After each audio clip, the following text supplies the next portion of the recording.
flood, both at local as well as at national level?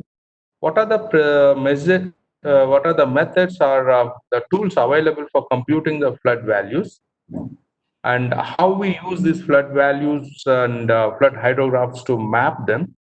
And this I'll demonstrate with some of the case studies which the National Institute of Hydrology has undertaken. First of all, before I go to the flood, I just want to just brush up because many of you are teacher and student. Picture. This is what we call it as a hydrology cycle, which is a dynamic one, and has been actually we can discuss. We can know what is the percent of rainfall and how the rainfall is. The evaporation get converts into the cloud and cloud dump into rain, and then evaporation and the runoff being separated over land and other places in the forest, in the agriculture land, in the urban area, and what are the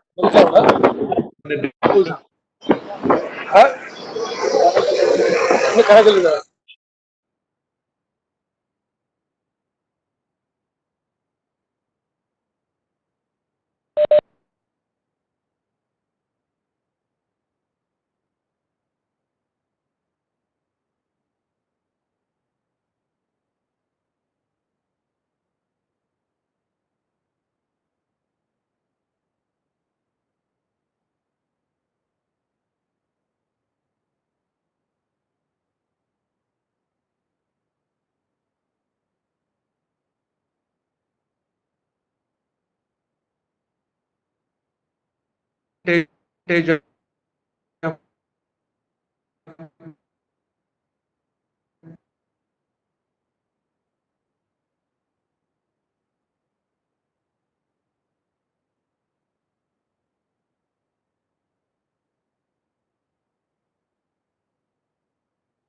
Hello. Any issue with the net? Venkatesh. Venkatesh, sir, voice is not coming here. No. Whether it is a problem of his network. Sir, he is there online.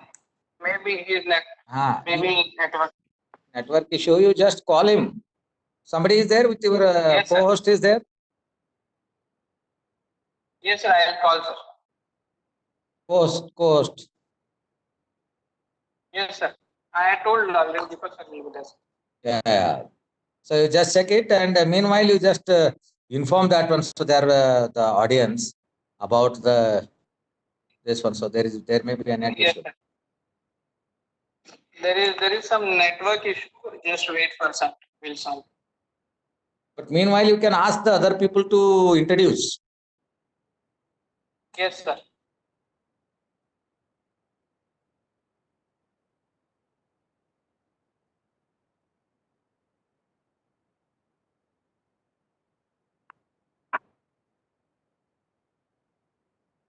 Hello.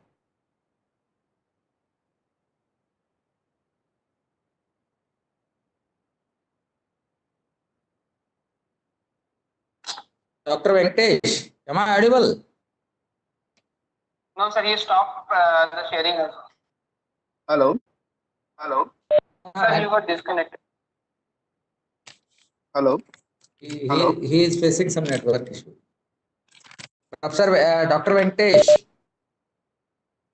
Sir, his connection Hello. got lost. Hello. He is audible. He is reconnecting. You just manage Professor Sagar. Yes, sir. I manage. Others can introduce themselves for a while.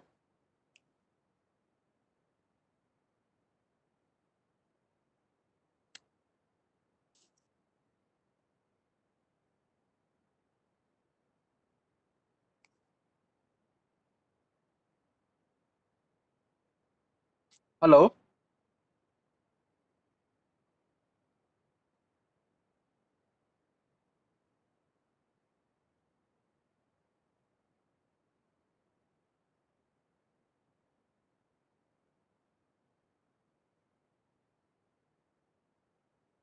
Hello. Hello. Hello. Myself, Deepjyoti Gogoi. I'm a research scholar of Center for Water Resource Management, University of Madras, Chennai. Yeah, thank you. Thanks.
Yeah, myself Yogesh Pardesi. I'm the trainer of disaster management, Yashoda, Pune, Maharashtra. I'm working with more agencies to give the training in disaster management, floods and rescue also. I will to thank you for the joining this session. Thank you. Hello, Hello. hello, hello. I am Professor Prashant from Ajinkya School of Hotel Management.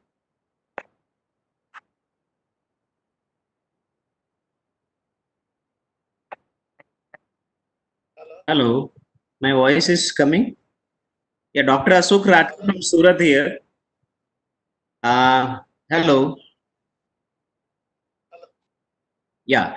I am from Surat, environmental consultant here in Surat.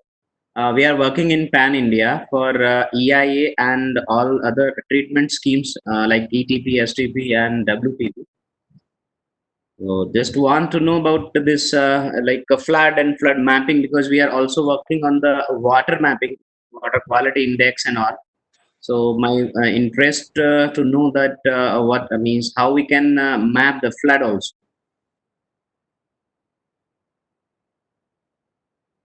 Thank you. Thank you very much.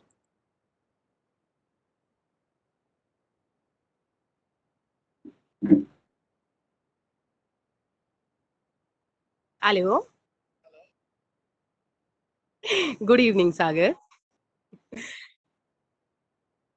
Yeah, I'm Neeraj from Rohtak, Haryana. I'm working as an assistant professor in Maharani Kishori Jatkanya Mahavidyalaya, Rohtak. Thank you, Sagar.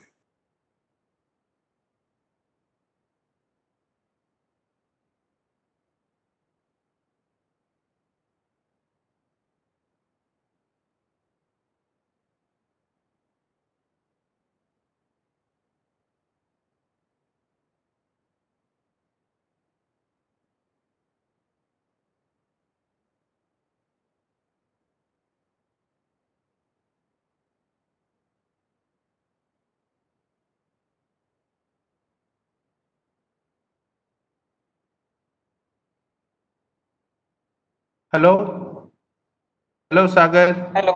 Yeah, I'm audible. I'm audible now, right? Okay, okay. Yes, I'm doing that. I'm just doing it.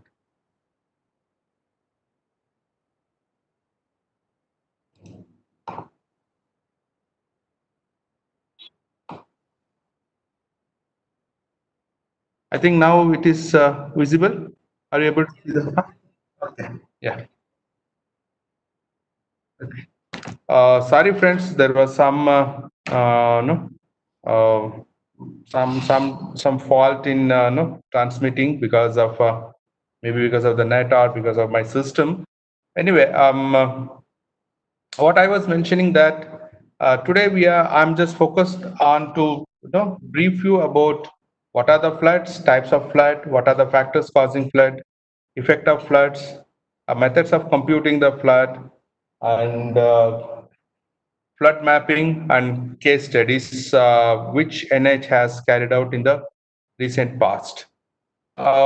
This picture, I just wanted to give you an idea what are the different component of hydrology cycle and their contribution, especially with respect to the water, where all in what forms water is existing after it evaporates from the ocean to the formation of cloud and back as precipitation and different forms.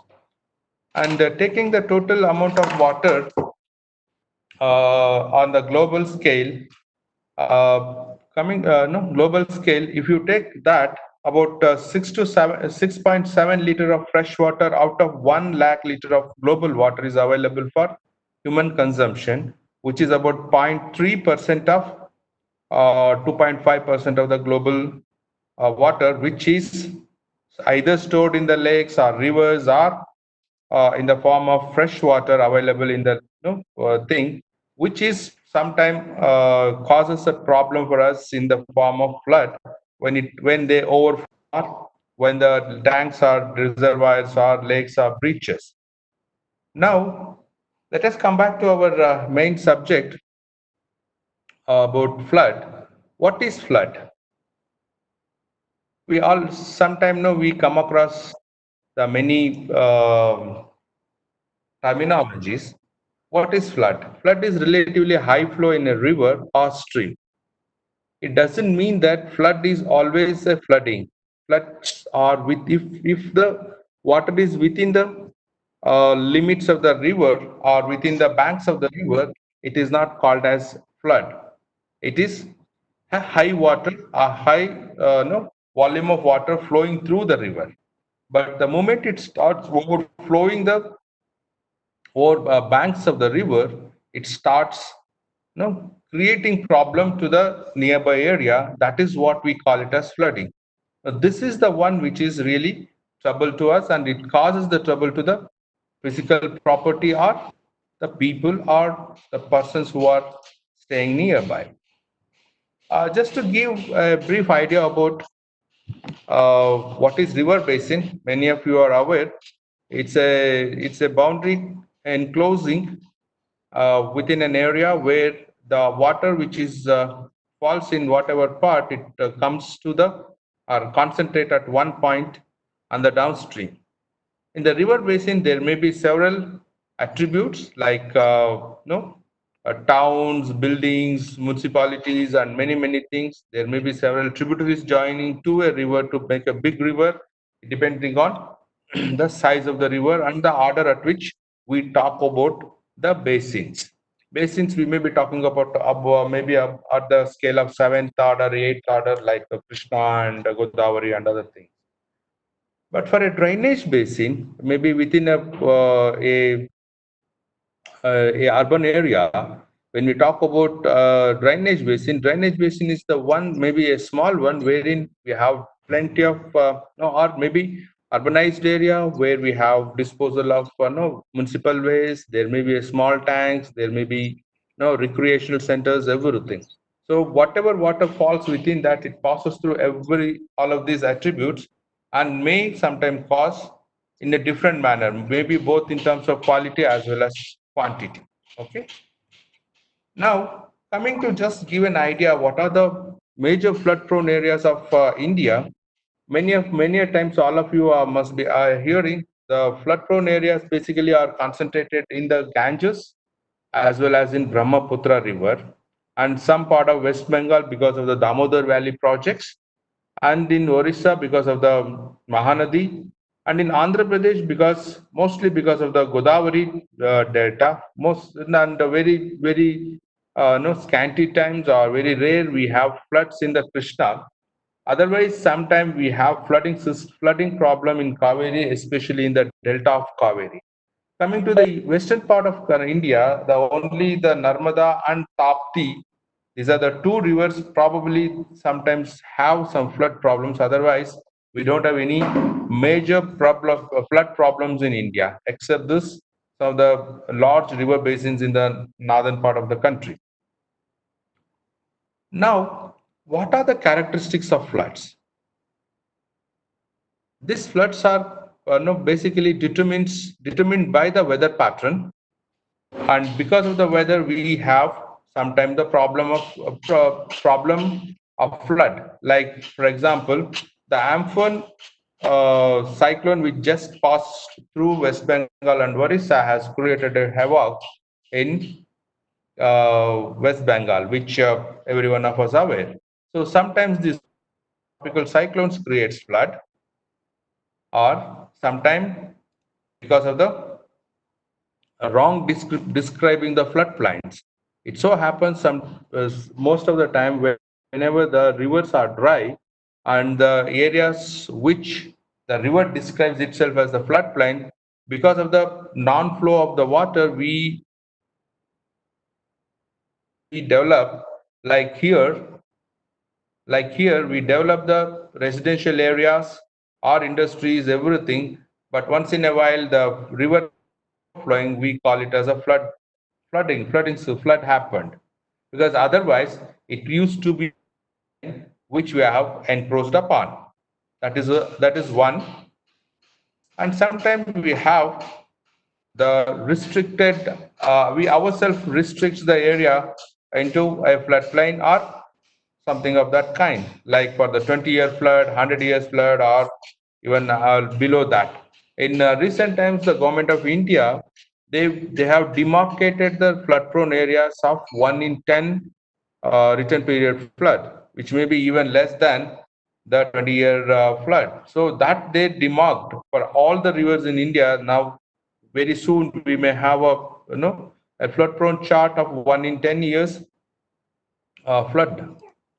And this is the picture. Just I wanted to mention you how the flood prone areas are being defined because of some of the things like when we have a clear flow of water, there's absolutely no problem of flood. But when there is a sudden increase in the flow, there may be a possibility of water expanded around the floodplain area. But sometimes we use this to train the river, thereby reducing the overflow of water, and which reduces the flooding of water in the neighboring area. The other is the dams and levees, which can reduce the risk. Sometimes, when we have a dam, there may or may not be a water overflow downward the downstream of the dam. Thereby, there won't be any flood. But at times, when there is a heavy rain and the dam officials are forced to release the water, sometimes we may end up in having a big catastrophe in the downstream of the dam. This again is a possibility because sometimes we encroach these areas because of the dryness of the river and thereby causing some problem whenever there is a heavy releases of water from the reservoir.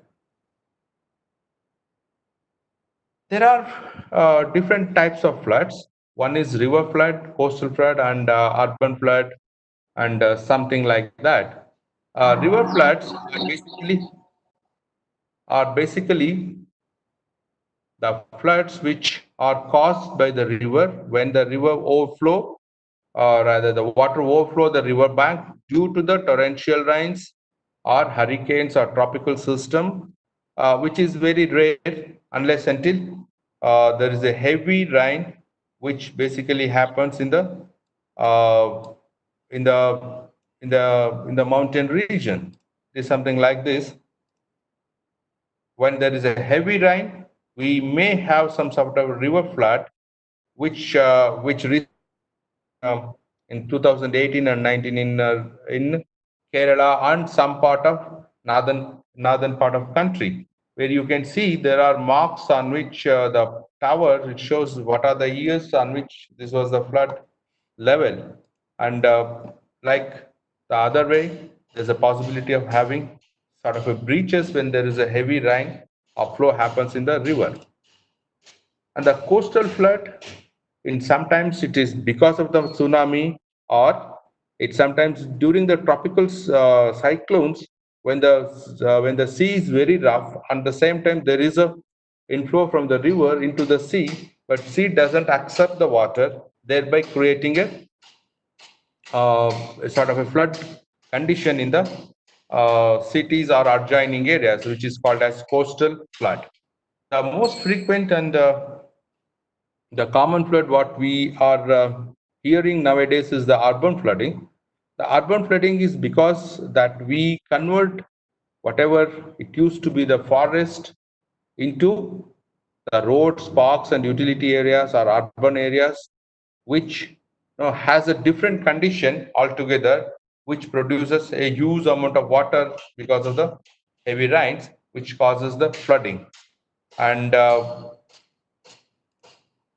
it is something like this, that whenever we have a heavy rain, because of the loss of absorption of infiltrating capacity of the soil, because we have almost asphalted or impervious layer we have created because of the development, sometimes we end up in having such a big catastrophical flood. And again, just I want to give you more information how in the natural system how the hydrographs are, and before and after the urbanization. For example, this hydrograph, which is a natural one where we have a lagged peak and a smooth recession. Once we have that same area converted into urbanization, that the time of concentration becomes very low and peaks becomes very high. And managing such peaks, unless until we have the required facility, it will be difficult. And sometimes we end up in what the picture I had shown you earlier. The another is the flash flood, which normally happens because of the cloudburst or very high intense rainfall in the mountains, which you may recall sometime in 2007 and 8, where we had the glacier outburst in Kedarnath and Badrinath. That is one of the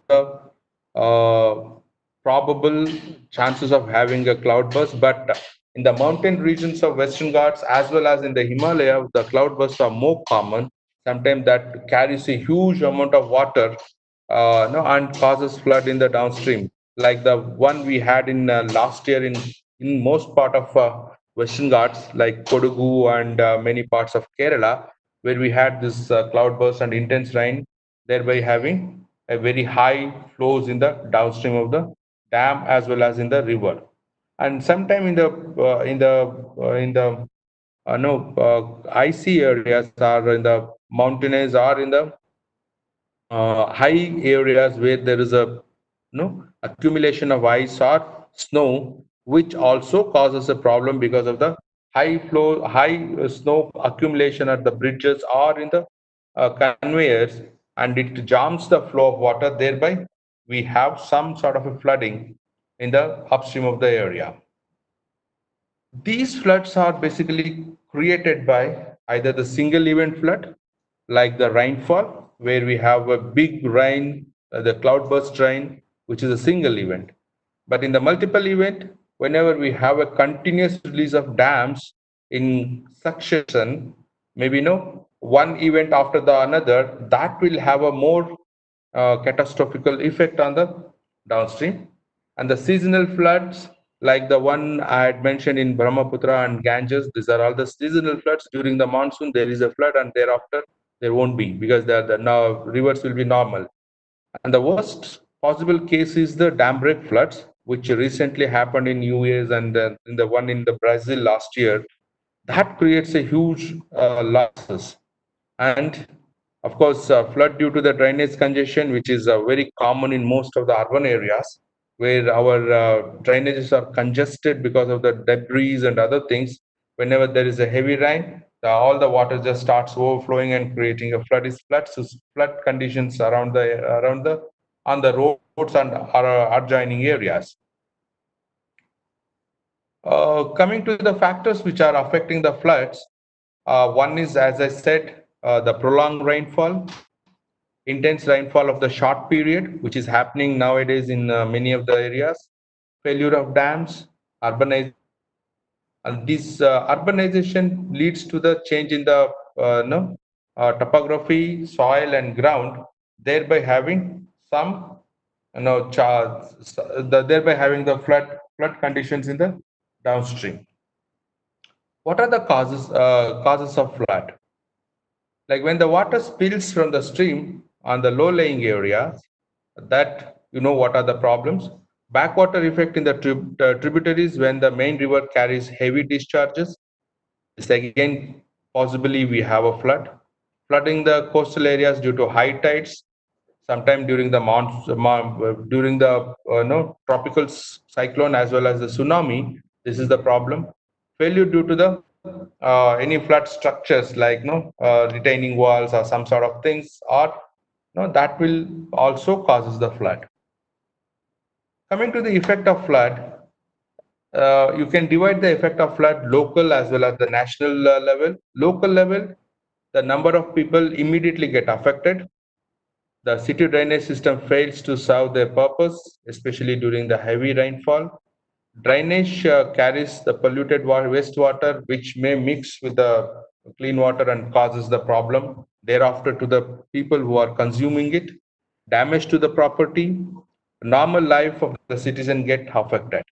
These are some of the pictures which I had taken in the recent past. This is one from the Bombay. It was in 2005 when there was a cloud burst, and this was the situation in Bombay. You can see how the trains are get inundated because of the storm. At the national level, we have a lot of erosion, soil erosions, and river flow above the mark, thereby causing the traffic congestions and movement of the people and everything. Sometimes this flood water enters into the habitat areas by thereby creating problem to the hutments, fisheries, standing crops, and many of that kind. Sometimes it causes landslides, and also it may affect on our medicine as well as food, because in the flood situation it's very difficult to access the areas, thereby we are not in a position to supply food or as well as the medicine to the people, and that may become a sort of an another sort of a problem. How do we estimate all these floods?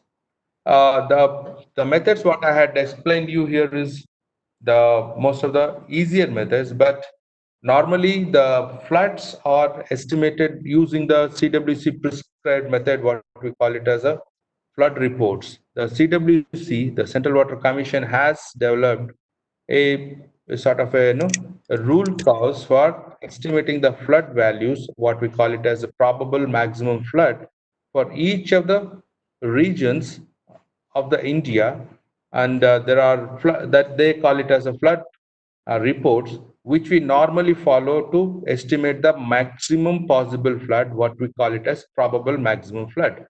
But apart from that, there are various other methods which I have just listed over here. That is empirical methods.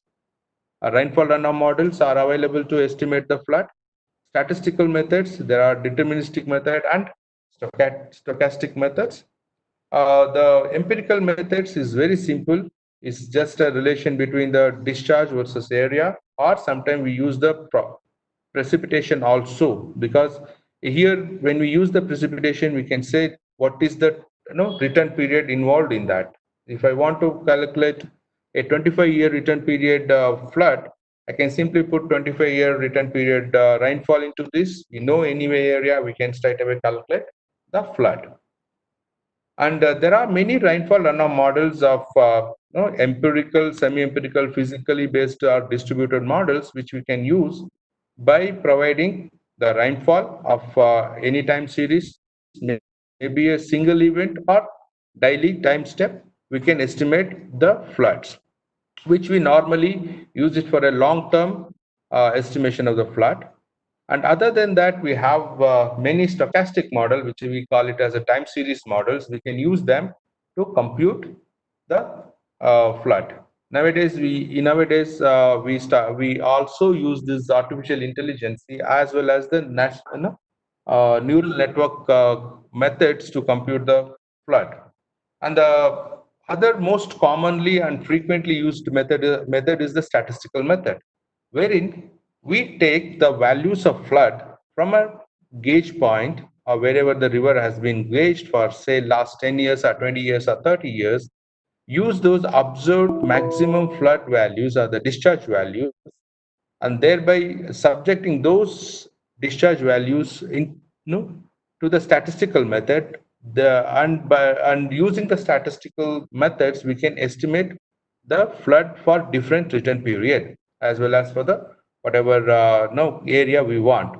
So basically here what we do is we use a known statistical distribution, and we fit the distribution by estimating the distribution parameter using the whatever data we have, and then we relate them to the physical properties of the basin, right from geomorphological parameters to the area, and then we take the rainfall of a particular return period, and then we estimate the flood.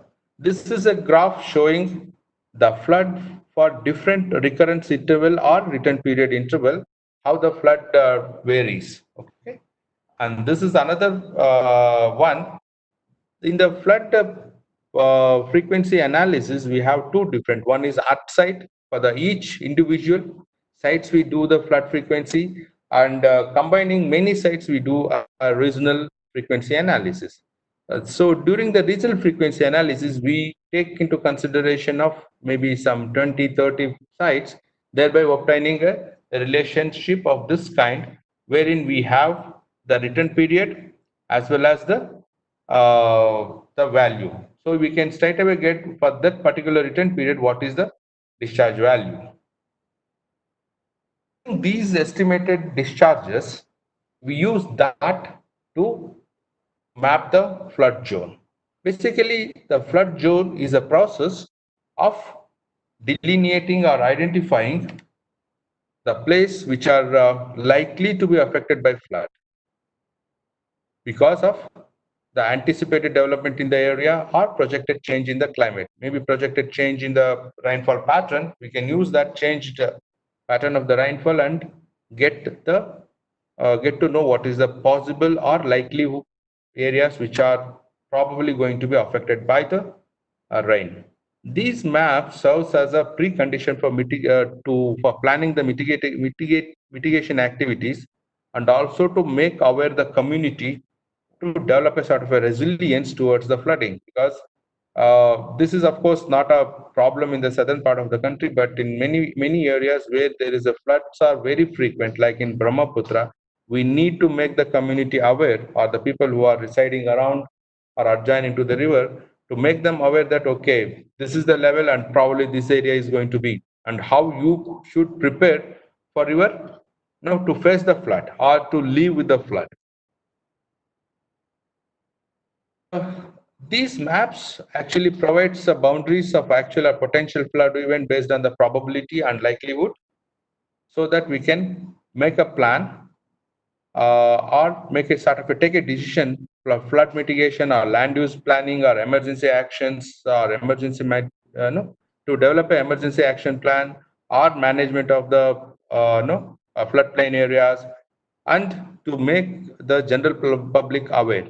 Say, like for example, I want to delineate the flood prone areas beyond which I can go for any development. Like I mentioned in the beginning, the government of India is planning to have 1 in 10 or 1 in 20-year floodplains, flood prone areas of all the river. Now beyond that, we can use it for some developmental activities. So that sort of a thing, to make a decision, we need to have flood maps generated.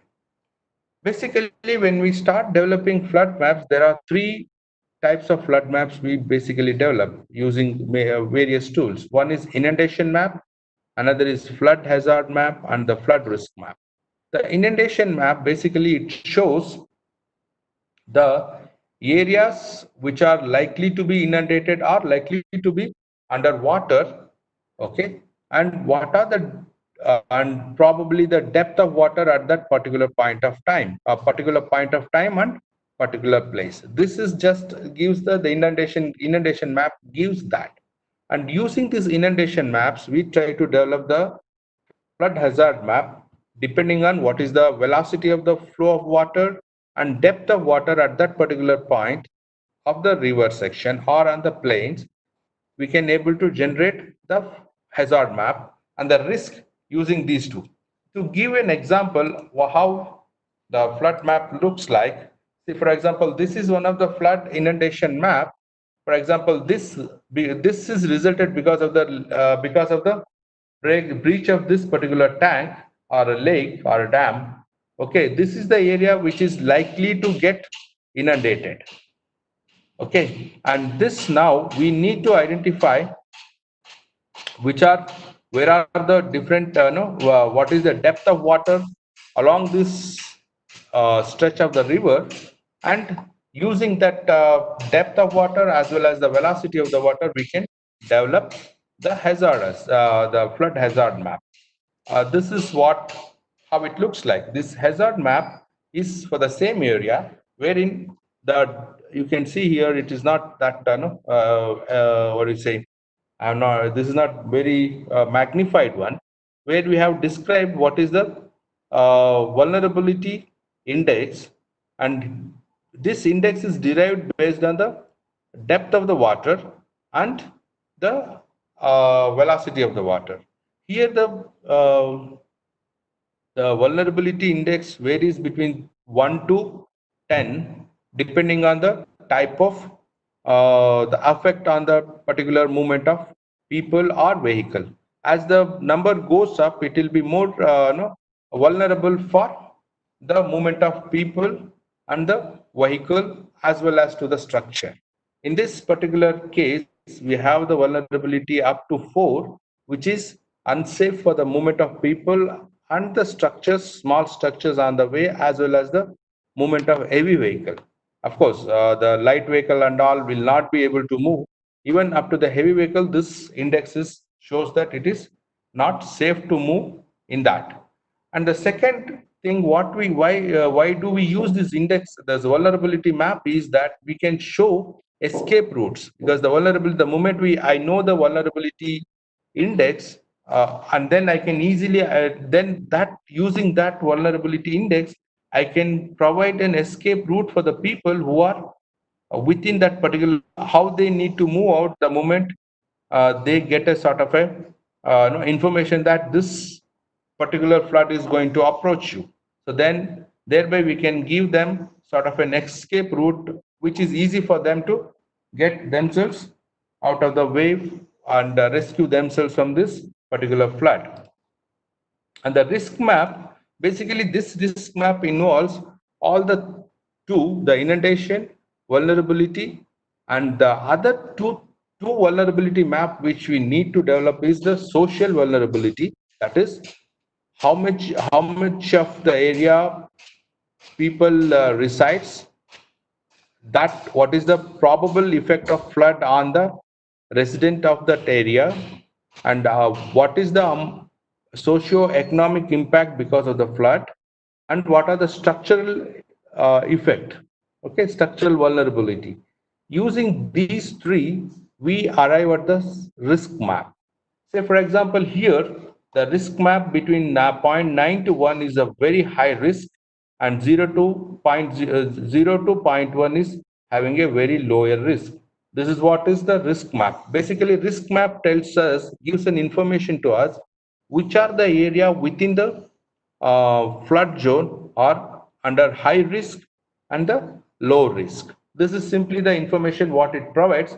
But what are the required, what are the maps we require is the map of like no the number of people who are residing in that particular flood zone area, what are the different activities being carried commercial area, what are the different structures, the both the private and no, the government structures, including the bridges, everything. We take into consideration of that, and then we arrive at this risk map. Thereby, we can tell the people that, see, you are in a high risk area, you are in the low risk area, and all. And what are the tools we normally use to do them? Or there are these are all the software. Some of them are open source software. Especially the HECROS is the open source software. We have software called DamBreak, SMP DamBreak, Floodwave, Breach, HECROS, which is, as I said, which is a open source software. Anybody can use it. And the MicFlood, which is another software which is developed by the DHI Denmark. And there are many other softwares which are objective oriented ones, which can be used for a particular type of analysis. But many of these, what I had listed, is the most common and can be used for modeling different types of flood inundation, including the dam breach. I'd like to just give you some case studies what NH has done. Recently, we can know over a period of years, we carried out the studies of academic interest and case-based studies. Now, one is the Neersagar tank at Dharwad. Another was on Super Dam in on River Kali, Rakoscope in Belgaum. Basically, here what we used is a open source software called the HEC River Analysis System, which been used for both the dam breach analysis and mapping the flooded areas downstream. Basically the data required are the DM, the hello, and poverty maximum flood values or flood values of every return period. And then we require is the river cross section downstream of the dam. The super dam, this is the super dam, and we have carried out up to the just upstream of the Bumnalli pickup dam. Okay, this is the area we are just marked to see intended probably intended flooded area, not necessary that it is entire area is get flooded. And this is the description of the dam, how the dam we require. We are planning to breach the dam. It's not that actually it is going to breach. It's a plan of breaching. What is the width? What is the height? What should be the slope, side slopes, and other things, which are given for the software to breach in a successive sections, thereby releasing the water downstream. Okay, this is the maximum depth of water which is resulting because of the breach in the dam. This is when the dam is at FRL and the PMF is entering into the reservoir. So it's a very rare case and the maximum possible worst case it is. So under that condition, how the water depth varies along the river up to the upstream of the Bumnalli point. And this is the time of travel of the flood, how the flood is traveling. And this is the, as I mentioned, the hydraulic vulnerability index, wherein you can see the index varies between 0 to 10. And that we know, as I said, each index has a particular definition, and that the higher the index, more is the vulnerability. You are more vulnerable for the flood. Similarly, this is the Neersagar tank. Neersagar tank, we developed the maximum water depth and the travel time and the hydrological index. And more importantly, we try to look at how much area, different type of area which are probably going to be affected by this. As I mentioned in the risk map, this is one of the point what we are considering. We like to know how many people, how many structures, and how many type of activities are getting affected. Like in the table what I had shown you, village zone, here we just small villages of 2 villages which are close to the dam are about 0.11 or just about 11 square kilometer. But whereas here the agricultural crop which are going to be affected. So this is also one of the sort of information we consider while developing the risk index.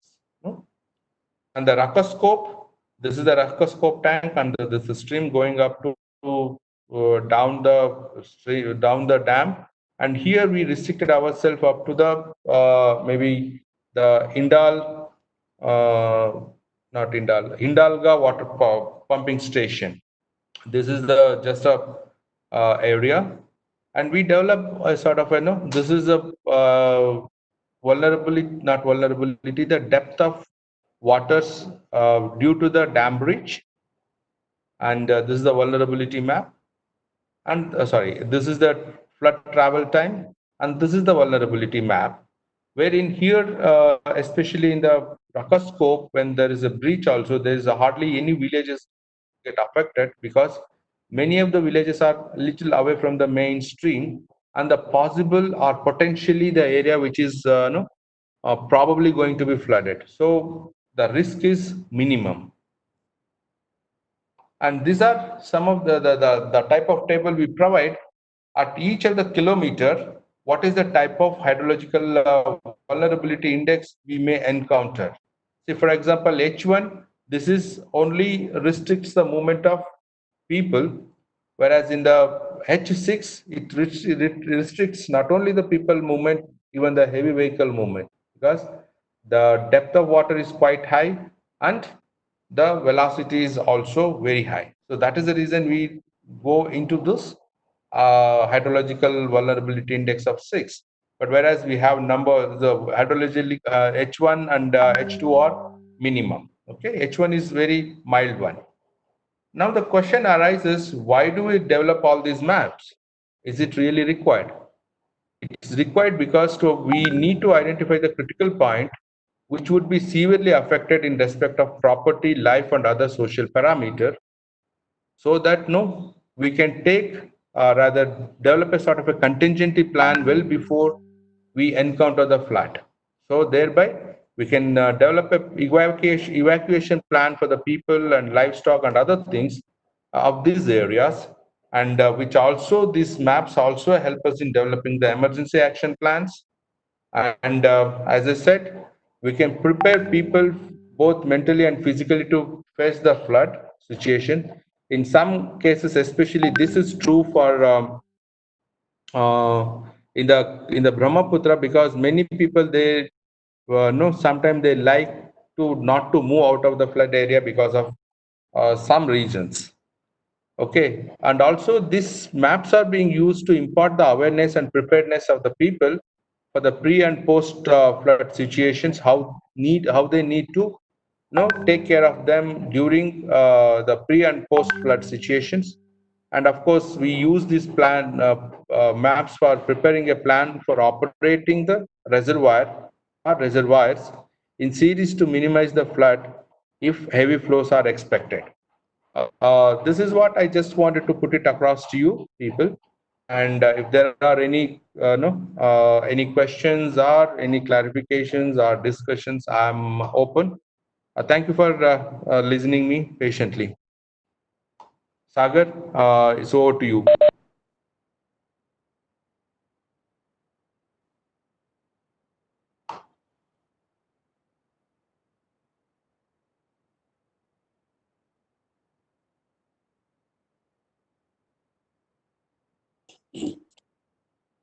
Yes, sir. I'm Raymond, CB Raymond.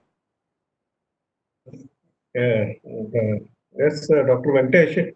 I got one clarification. Yes, sir. The Empirical dam I was in charge for some time as 15 years. When Yes, the sir. dam was designed, the flood discharge which was calculated or assessed was about 150,000 cusecs. Yeah. And Yeah. CWC wanted us to revise the flood discharge based on their formulas, which were modified depending on the basin of catchment characteristics. Anyway, based on the synthetic unit hydrographs, we revised the flood discharge, and it was around 2,25,000. There was a 50 lakh difference, and this was accepted by the CWC also. And CWC wants us to check the stability of the dam for this discharge. But we experienced very heavy flood during last July and August, and whatever the discharge allowed on the spillway was about just about 1,10,000 cusecs, and this flood was experienced in our lifetime. I think in last 50 or 70 years, I think this was the highest flood which occurred. So there is a lot of difference between the revised flood and the assessed flood.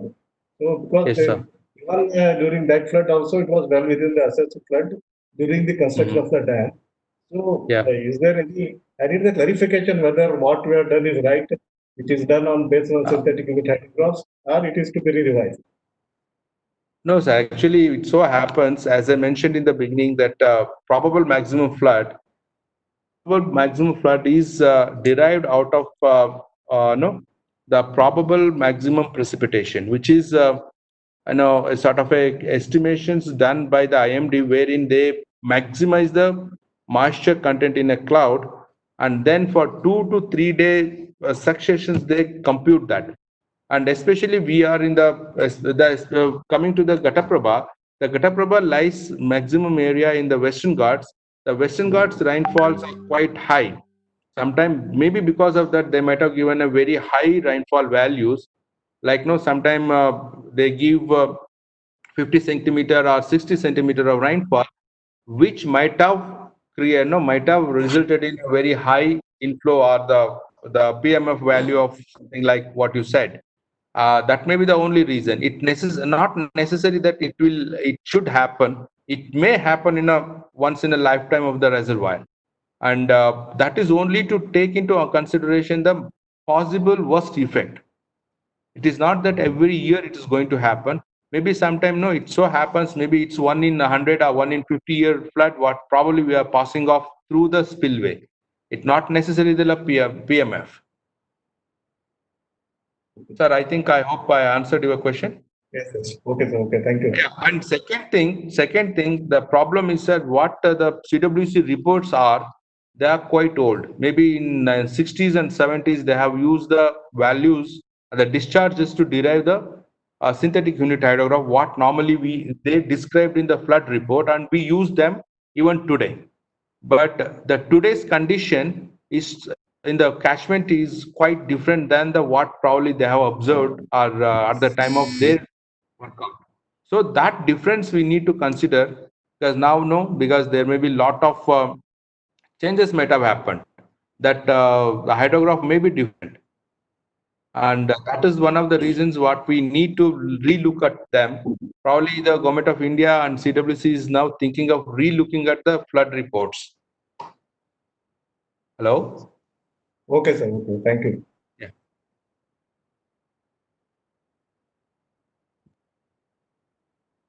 Okay.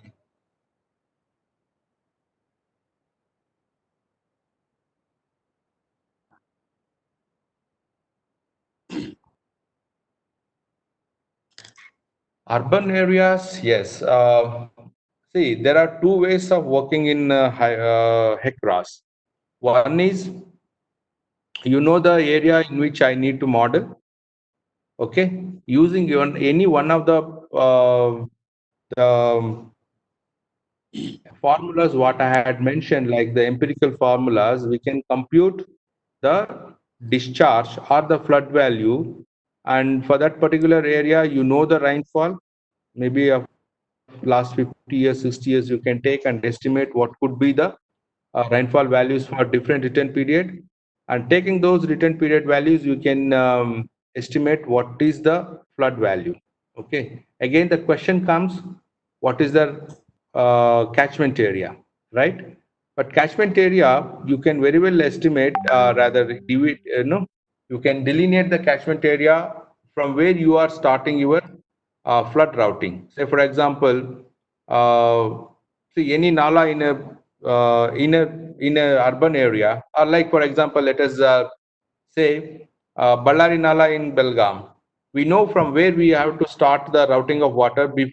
No, just before that, we know how to delineate. The only problem is in the urban areas, using our topo sheets as well as the 30-meter DEM. It's difficult to delineate, but approximately we can delineate the area and then take that area and calculate. It is easy to do it using the DEM rather than 1:20, or rather you can use 1:25 topo sheets also. Now we have 10-meter contours. We can use them to delineate the or identify the catchment.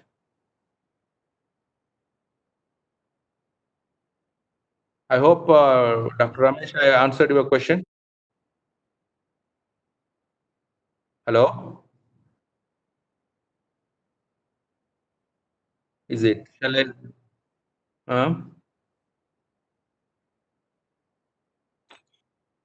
No, it is not only discharge, it is the discharge as well as the height of the water and then the velocity of the water at which it is flowing.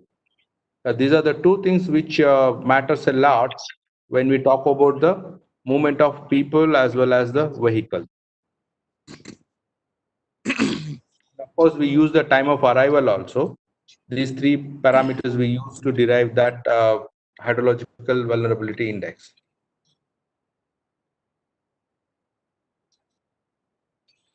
Yeah.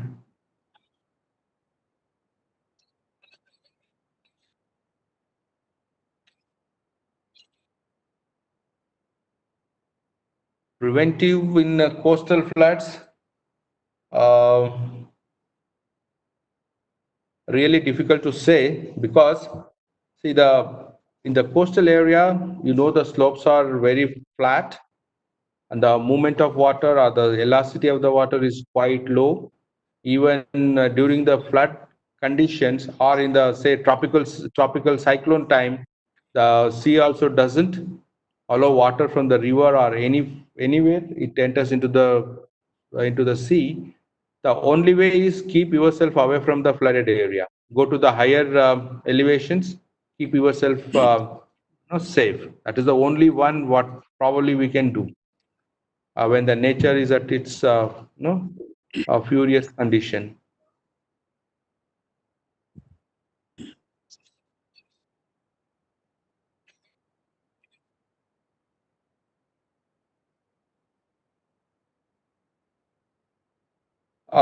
Actually, as I mentioned in the beginning, especially when I spoke about the super dam, we have already see for any dam failure conditions, we need to identify what are the potential areas which are going to be under the water once the dam is breached. Okay. Now, for that, we need to develop a contingency plan or what we call emergency action plan, where there is a managerial procedure which we need to adapt. The moment we come to know there is a possibility of dam breach, we need to intimate the district also the villagers. See the or like just now he said in the when the water we release from the any dam, for example Hirkal dam, the moment we are started releasing the water, we have to intimate the people who stay in the low lying area that this is the amount of water we have released and probably it is going to affect these are the villages, and immediately we need to consider how to evacuate them, or in advance if we know that okay reservoir levels are going up and likely we would be releasing say today we know by evening say 8 o'clock we know the situation and we expect x amount of water to come in. Okay, we are going to release say 1,000 cusecs or 10,000 cusecs or 1 lakh cusecs. We know what are the areas which may undergo come.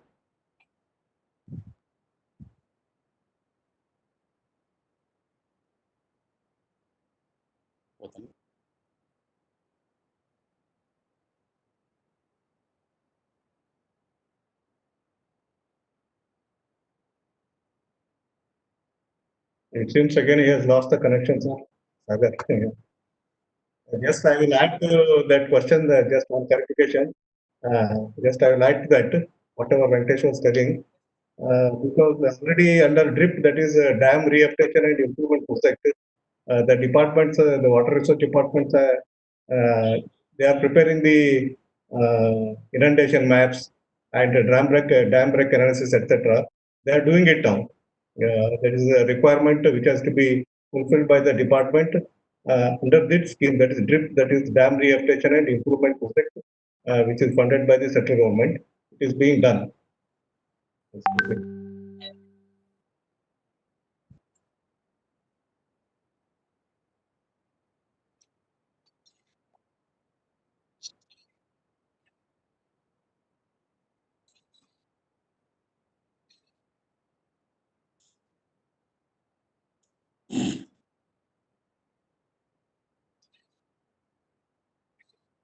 No. If you just request the audience to send the questions through the chat box or through the mail, so even we can reply them with consent of the Dr. Venkatesh.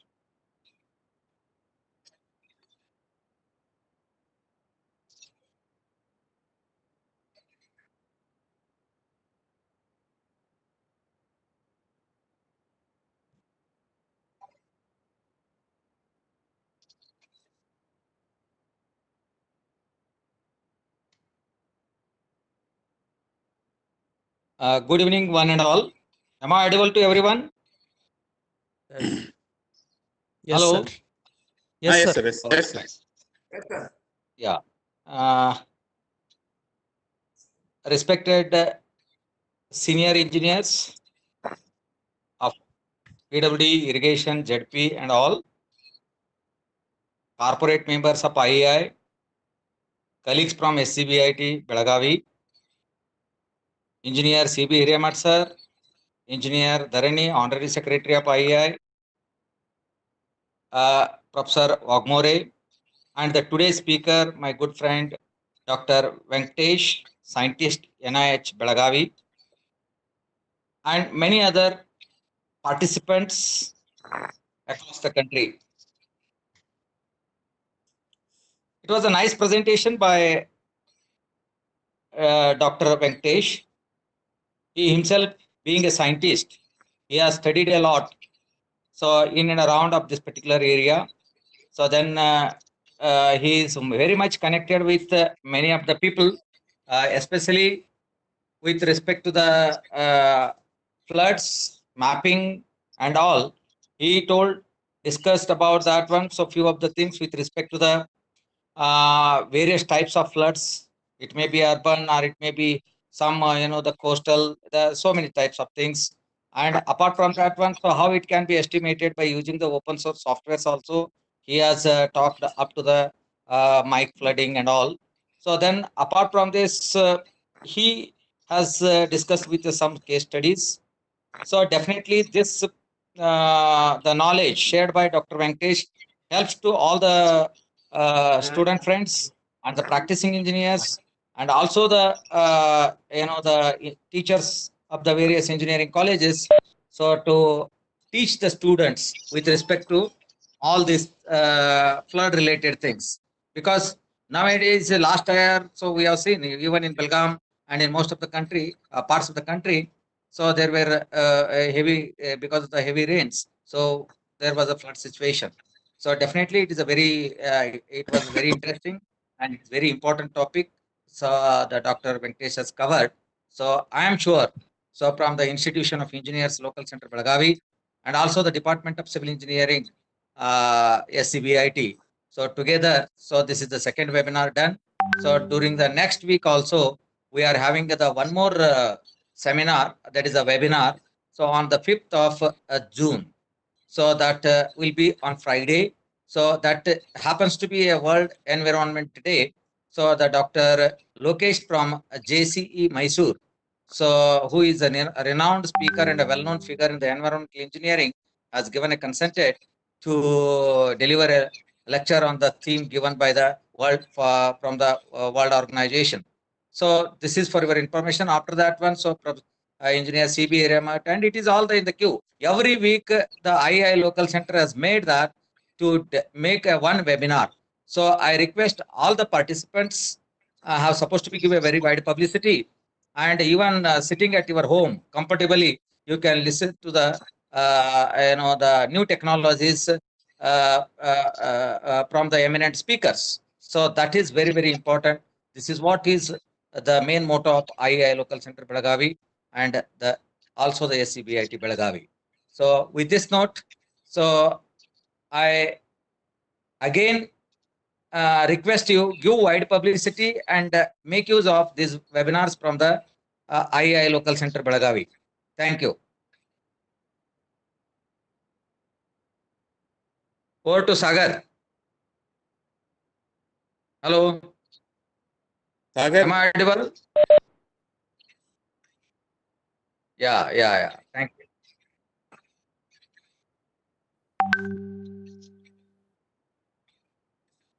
Yeah. Okay, sir. Okay. Myself, Dr. B.R. Patagundi, Professor and Head of the Department of Civil Engineering, SCBIT, would like to propose a vote of thanks on this occasion. I am very much thankful to today's speaker, Dr. B. Ventesh, for his excellent presentation on floods and flood mapping. Thank you very much, sir. Thank you very much, sir. I am also thankful to our principal and IAI chairman, Professor Dr. SVT, for his support and encouragement. Thank you very much, sir. Thank you. And also, I am very much thankful to senior engineers and members of IAI Local Chapter Belagavi for attending this webinar. So thank you one and all.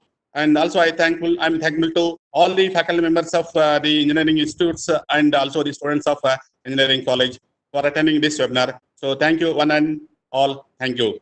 And also I want to announce now that SCBIT Civil Engineering Department is organizing one more webinar on tomorrow at 5 o'clock on non-destructive evaluation of payments by Dr. Arvind Swamy, Professor IIT Delhi. So I request all the participants register for this webinar and please attend this webinar tomorrow at 5 o'clock. So thank you one and all. Thank you. Sagar.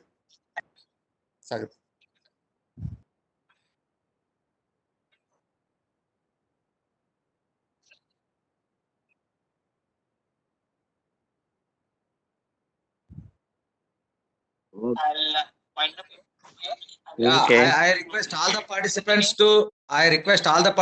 to register and join for the tomorrows. In fact, Arvind Swamy is my good friend, who is associate professor in IIT Delhi. So he will be going to deliver on the some evaluation techniques for this payment things related to the transportation. So make use of that one. So I think Professor, you have already circulated, no? Yeah, already we have. Yeah. You please circulate and give the link also, so the interested people will going to join. Okay. Yeah. Thank you. Yes. Thank you. Okay. Shall we? I think Professor Sagar. Yes, sir. So I think you can end the meeting now. Yes, sir. I'll end the meeting. I request everyone to I'll end the meeting, sir. Yeah. Thank you. Thank you. Thank you all.